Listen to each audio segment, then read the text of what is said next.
think he Okay. yeah, he's here in Austin. He's here in San Antonio.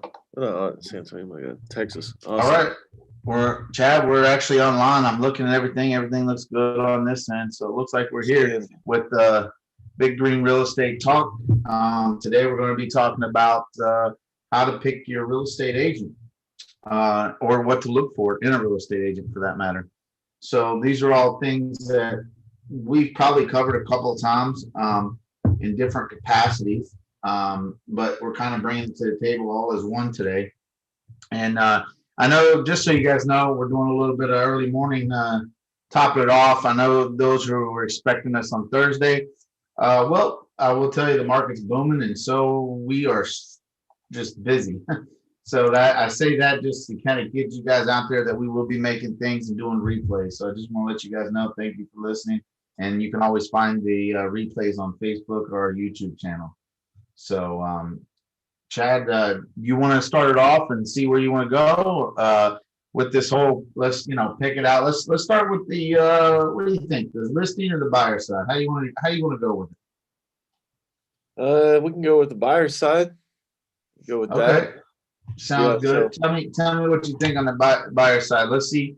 I'm curious. Like I said, one of the best things is that we all look for different things when we're doing this. So, some of the things that you've noticed, because I guess the best way to kind of really structure this and to understand this is that being in the business like we are and we know what we do. And I just had a conversation with Chad not too long ago, but it's like we know that we're doing everything that we possibly can, but it's always the hardest to find another us, right?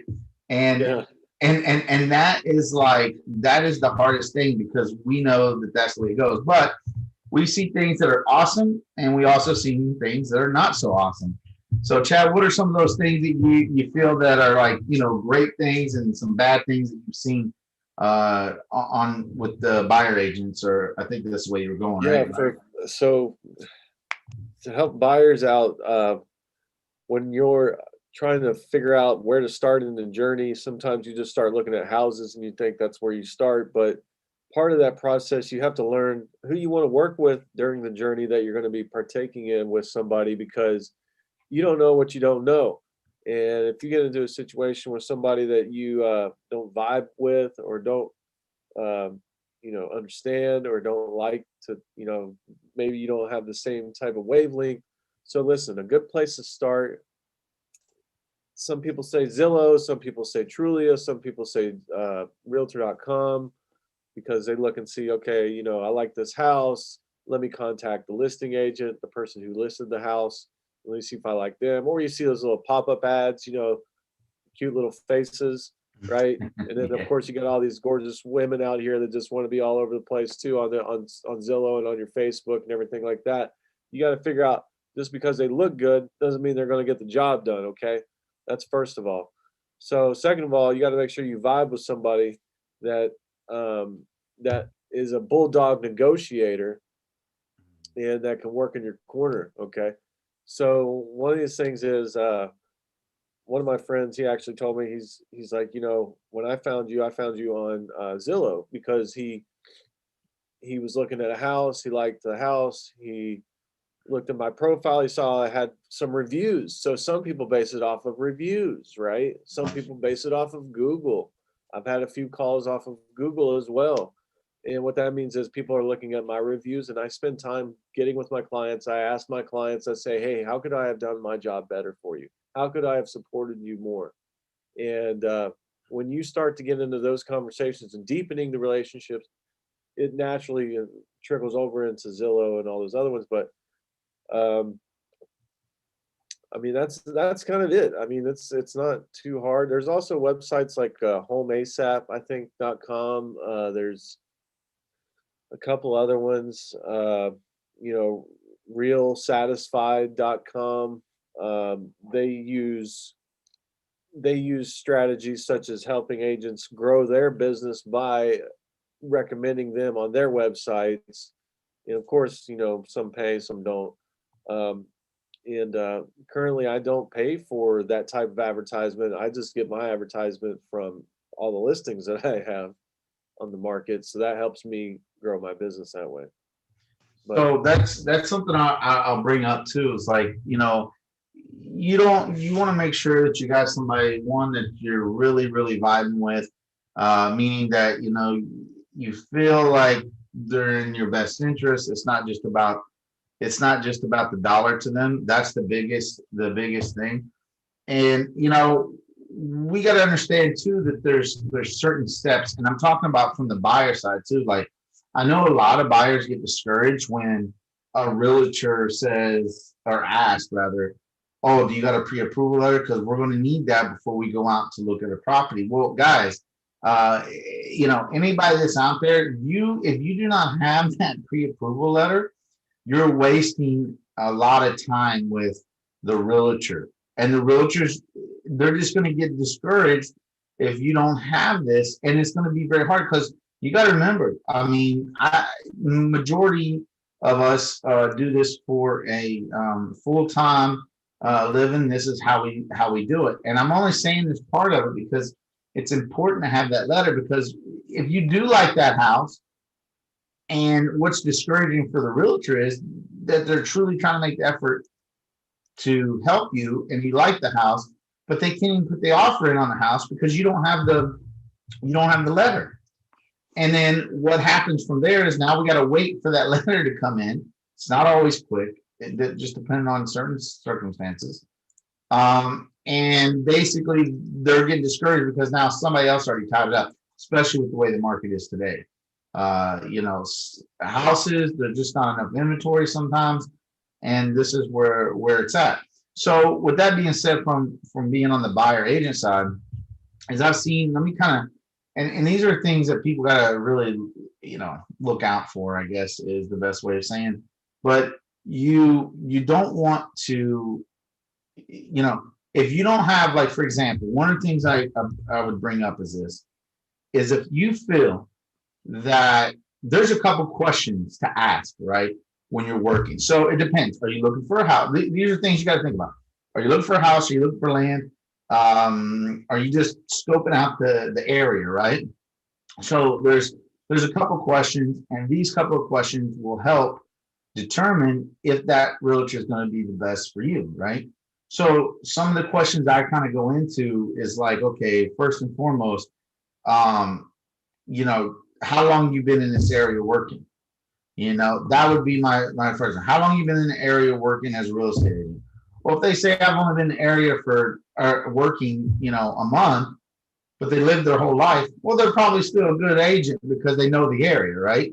Just because they only been working for 1 month. The other thing is, do you have a team that works with you? Do you have somebody else that's going to be with you to know the paperwork, to know whatever else it is? Because because I'll tell you, I mean, I think I've told this story on here before. It's like, rookie mistake here is, I go through a scenario where my very first house that I sold is, we didn't go through the inspection period. Well, we went through the inspection period, but no inspection was done. So I had to do the inspection afterwards. Thank God everything turned out all right. And I lucked out, but it was a great learning lesson for me. And I'm sure it was a great learning lesson for my broker to help me next time. So, I mean, stuff like that sometimes happens. It's not that they didn't help. They just happened to be busy just as much as I was at the time. Right. But anyways, the point being is that it's a very thing, you got to ask questions. And by the way, don't feel bad, because I'd rather people tell me. I'd rather people say, hey, listen, I already got a realtor. Okay, thank you. But now be prepared. Don't, if you have, because I get this all the time, Chad. I don't know how much you get this, but I get it all the time. If you live an hour away and you're trying to buy, or 2 hours away and you're trying to buy in the area that you're going to, but your realtor down there says, go up there and use theirs and then come back. That's kind of not good. That's not a good thing to do, because the person taking the time to actually help you is the person that you should try to stick with, and not just play both sides. Remember, it costs you nothing to use as a buyer. It costs you nothing to use a realtor, guys. Nothing. It's nothing. It's honest to goodness. It doesn't cost you nothing. So the question becomes, are you going to sit there and are you going to, how to put this? Are you going to just continue the process of going through stuff, not knowing the process, and hope it all pans out for your biggest purchase you're going to make in your life? That's the Yeah. question, Yeah. you know? Sometimes it just goes down to chemistry. It's just like dating, for God's sakes. You gotta do I blend well with this person? You know, Yeah. talk, and then here's another thing, real quick. Yeah, A yeah. lot of people don't know this, but it's our job as realtors to make sure that you're educated. What I even tell people sometimes, I say, feel free to interview someone else. You have to be honest. You have to be honest with them. They can see right through you. Feel free, but I'm going to be the one here for you. The only difference is me. You know, and you need to talk to a lender. You need to talk to a lender. You need to educate. And so if the realtor's not doesn't have your best interest at heart, sometimes I take that as a sign. Well, what's his intention? You know. Well, something else that I find interesting here of late, just because I've been dealing with a couple builders and new construction, which is, by the way, buyers. I know you guys think that you're going to get a better deal. I laugh. I don't mean to, but I hear this all the time. You pay maximum value for that. Yeah, the buyers think that they're going to get a better deal if they walk into the builder without the realtor. Why? Because they think because if they don't have to pay the commission, that they can get that tacked on to the discount. That's a myth, guys. You're paying top dollar no matter what. Okay. Right. That, like I told you from the very beginning, it costs you nothing to get a realtor. Just telling you, it costs you nothing. So here was my other point with this. With a realtor, one of the biggest things is, and in general, is that we have a large network of individuals that are in the real estate business because this is what we do. Now, let me just give you an example. I'm going to talk about my team that I currently am building in a way that it kind of works right now, right? So, and I know if my team's going to listen to this later, I'm just, I'll say sorry now. Now I'm playing. We got it real good right now with things that we're working on to build it stronger. But here's what I will tell you is that if you got somebody that is, like the way I look at it is, if my team member has a question, the first point of contact is, guess who? Me. So they come back to me and I answer the question. Because here's the thing, how come they're able to do that? Because they know me, and I'm now part of their network, right? That's the way it works. And then here's the thing, if they call me up, like I had one for land yesterday, you call me up and they say, okay, how much do you think, and because it's not an area they work. So it's like, how much you think this property is in this area or whatever? I said, give me the address. I'm driving. I'm not in front of my computer. I said, just give me the address. I quoted a price off because I know the address. I know the area. This is the kind of stuff you got to know off the top if you're working the area. Now, in her defense, she's not working the area. But my point being is that it's a resource. I am a resource for somebody. When you're a resource for somebody, that's a wonderful thing in this business because everybody's connected, networking to ensure that we have all the information that we need to help the individual, which is the customer, which is you as a buyer. So if you think, and I'm just telling you, if you think that you don't need an agent and you've done this and that, listen, all I'm trying to say is now's not. By the way, something else I want to bring up too is so if you guys didn't hear, I wasn't gonna my love for Zillow is very little, which is probably slim to none, for many reasons, which if you guys listen to my podcast, you'll hear me bash them all the time. But anyways, the point being is Zillow just now went to full-time brokers. Chad, did you hear about this already or no? Yes, sir. So Zillow went to full-time brokers. And the reason why I'm bringing this up is this very reason. So I'm not sure what their business model is on their end yet in regards to that. But here's what I will, buyer beware is my point. So when you go into, Zillow in the past, let me just kind of tell these, because there's still tons of people that don't know, is that Zillow was a platform where, in which they still take realtors' money. They got the premier agent scenario still going on. It's still a vendor that's still going to be part of their business model. Just it's going to be changed dramatically. Probably not in the favor of the premier agent. But what happens is agents would pay into this for advertisement. What that meant is that when we pay into that, is that we would then they would give us people that were looking at certain houses. Now, also when we list houses as agents, we had the option to not list it with Zillow anymore, or not list it. Well, now that they're a brokerage, if they're not a premier agent or whatever, however that business model is going to work, you could be working with whomever based on you going through Zillow. Here's the reason why I'm telling all this is that you got to remember, going back to the very beginning of this conversation about, picking the realtor, right? You got to know that we work by the deal, right? We don't work on a salary. We work by the deal. So we got to ensure that the deal goes flawless throughout the whole procedure, right? Because the idea is to ensure that you're happy with what you're getting, to ensure that all terms are met with the contract. I don't know if Zillow has been over a period of time building this up to only get, because there is talks that they're going to be on a salary. That's why I'm bringing this up.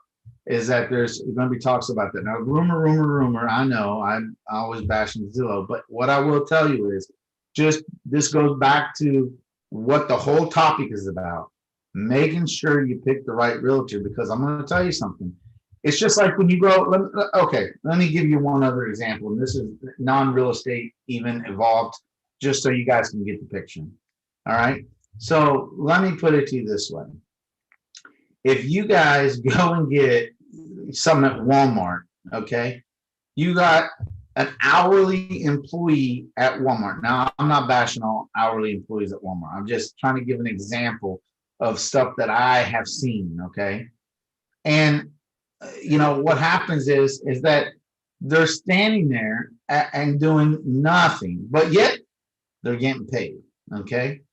Now that's just not Walmart. That's it happens in every field that somebody's getting paid an hourly wage. It's just the way it is. And I'm not bashing you. I'm just giving you an example. Okay. So the whole thing is when that time comes and then you got somebody who's getting paid by the job, what's their thing? They're trying to hurry up, make sure you're satisfied, and move on to the next one. But notice what I said. Make sure you're satisfied.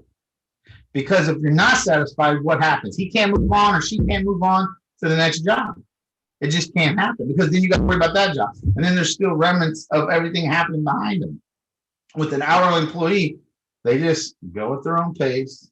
And that's what they're there for, guys. And I'm not bashing. I don't want everybody to think I'm bashing. But I'm just trying to give an example of the way that I'm looking at this. So I'm just telling you, it's important to know what you're getting when you're getting it. I wouldn't go to request references too. So, get referrals from your friends. There you go. There's also other resources. Just make sure it's a credible resource if you do go online. Wherever you like to go look for houses and stuff like that. Most third-party websites are just big box websites. They're not for your best interest. They're for their best interest. That's what Tyler's saying. So, go with your gut. Request references and yeah, that's actually a big one, Chad. So one last thing on that is, and I know I'm beating this like a dead horse, but I'm going to tell you something. When it comes to references, let me explain something. It's not just about your friends and family, right? Look at if you worked with a realtor and you had a great experience with a realtor, ask that realtor for another realtor that may be in a different area. Maybe you're moving again to a whole nother state because you don't know who you're dealing with in a whole nother state. But if that realtor can do, because like, for example, with the brokers I'm with, EXP, we're nationwide. We have people across the world. Really, actually, we're worldwide. But I'm just saying nation as far as worldwide. Yeah, worldwide. But I mean, it's the concept, right? We can pick up a phone, talk to a couple different agents, and we can verify them, know who they are, see what kind of stuff, because we know where to look.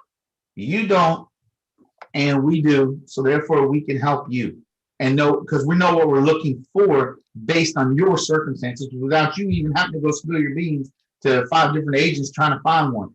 We know what to look for. So again, going back to Chad's point, references, references, and references. So Yeah. now, Chad, let's switch gears to the seller side now, real quick. So, what are some things that you either see, haven't seen, or just was like, what is that? For sellers, not too much on my side, I guess.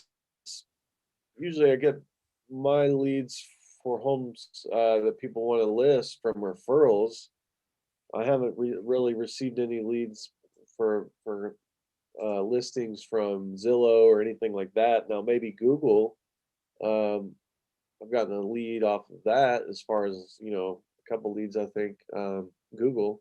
But online is a little different when it comes to finding someone to list your home. You just kind of usually people do Google searches from what I've gathered, and they stumble on a brokerage website or a realtor's website. But again, the same scenarios with everything we've already discussed. Just on the, when you're ready to sell, just make sure you have, you read the contract, the listing agreement between you and the agent. Go with your gut. Interview at least 3 agents. Typically, that's what they say is a rule of thumb. You pick one out of that to list your home, and look at their experience, look at their knowledge of the market, and kind of go off of that. That's what I tell people. So what are some? But like, I guess here's what I'm looking. Here's what I was looking at is more or less. It's like we've talked about brokerages. Like that was a whole different topic and how different brokerages work and so forth. So I'm not really going to go into that. But what I'm referencing is like, luckily enough for us, right, in our background, right, we have digital marketing. That's what we do. That's what we've done, right? So we have that background, right? So the question becomes is when you're talking to an agent, right? Because if you're going with an agent, then you got to know what they're going to bring to the table to really do it. So think as it is, if you're actually, because you are essentially hiring somebody to do a job, right? And at the end of the day, this is the way I kind of look at things.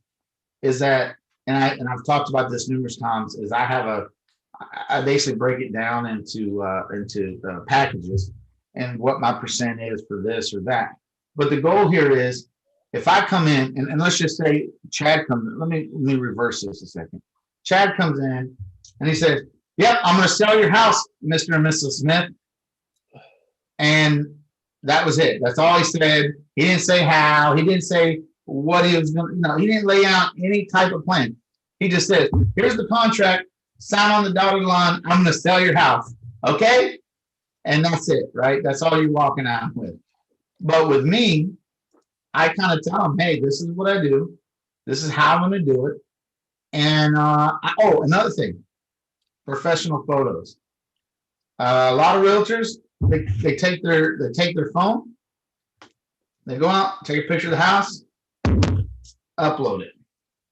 Now, the problem that I have with that is that I've noticed that every time that I've done the professional photos, now keep in mind, I have my own camera I don't use my phone, is my point. I use a camera. Before I had hired professionals, I used my camera to get a photo. But now I've been hiring the professionals. Now, when they come in versus when I took it, wow, they got the lighting just right. The sun just moves off it. There's a reason why. Now, I've also seen, I kid you not, I've seen where somebody took a photo of the house. They got all the rooms. They go to the bathroom, and it's like they focus right in on the toilet. And I'm trying to figure out why they're focusing on the toilet. Did we miss something in this whole picture of just the toilet? That's what I was trying to figure out.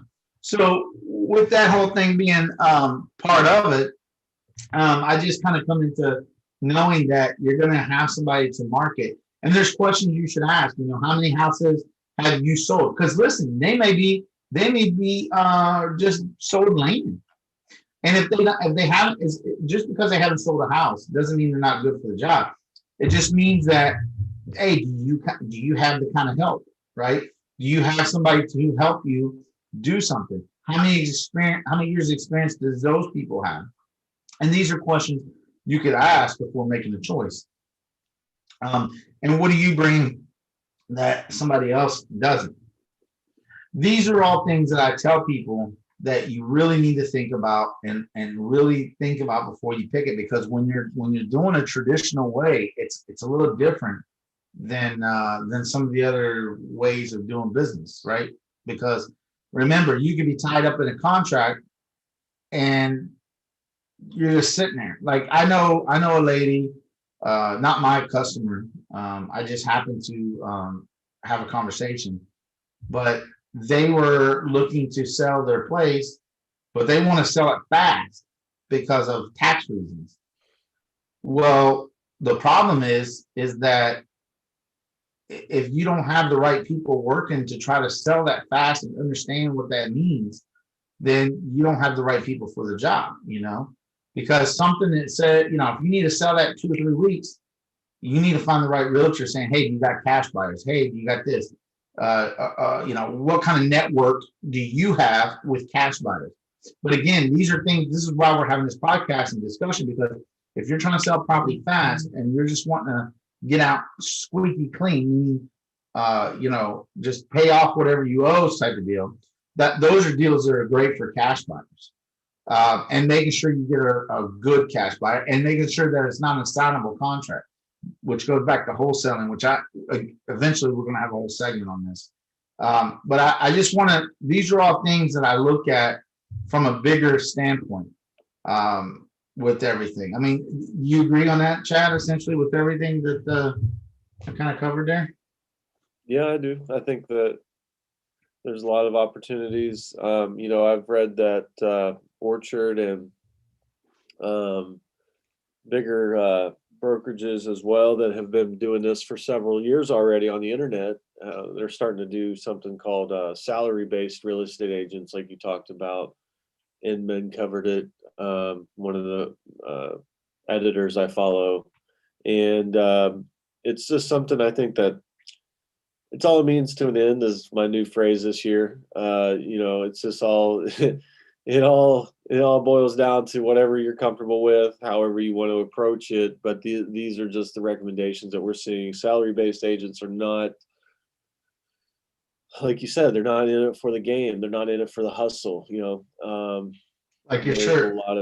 There's a lot of missed opportunities because you're going to end up hiring somebody that doesn't want to deal with it. They're going to end up hiring somebody that doesn't want that too. Oh, and think about that. That brings me to one last thing that you just kind of brought up. I don't know if you heard me because you said the word hustle. I said like your shirt. So I said, see, he's a hustler, guys. This is what salary-based people look like. We wear hustle shirts, so everybody knows. But anyways, so what I'll tell you is this. You brought up a thing. The last little thing I'll say is when you're also salaried. I mean, think about this for a second. That means they're an employee, and if their performance is not there, I'm not going to say if their performance is not there, it's going to be evaluated. They're going to go through this whole process, probably whatever their business model is, this, that, and the other. But it also that means they're going to be hiring and firing. So let's just say that you've worked with somebody. The only person that should be able to hire and fire is the buyer or the seller. Those are the two people that should be able to hire and fire. Because think about this: you're working you got comfortable with Chad. Chad's on the salary base, and he's been working with you trying to find a house for the last 2 months. And all of a sudden, you call Chad up to tell him and say, "Hey, we're gonna go." Next thing you know, Chad's like, "Oh, I don't work for them no more. I can't."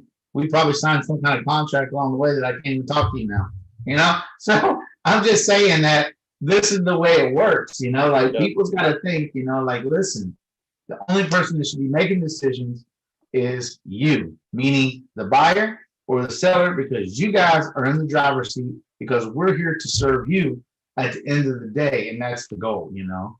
So I say this, oh, and just, I want to throw this out here as a last little minute here. I know we're creeping up on our time, but I want to tell you that new construction site, I'm going to actually, I have it around here somewhere. I got to find the link. If you guys are in Southwest Florida, I have a website. You can go and look at all the new construction that's going on here in any, pretty much, you can fill out the form, you can do whatever, and basically I get in touch with you if you're interested. And I'll put that up on my Facebook. Chad, I think you're going to have the same thing because I'm going to share it with you so you can do Texas area. And Chad will have the same thing up on his Facebook probably later today at some point.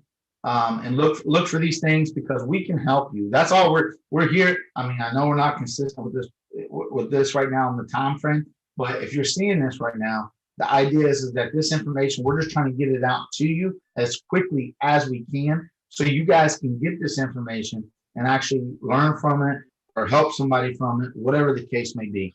So with that, I'll kind of digress from that standpoint. Chad, any last words? No, I think I'm good. I think we covered quite a bit today.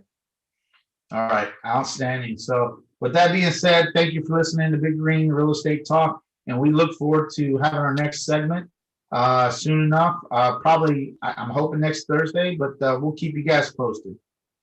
Sounds good. All right, y'all have a great day. All right, thank you. Yeah.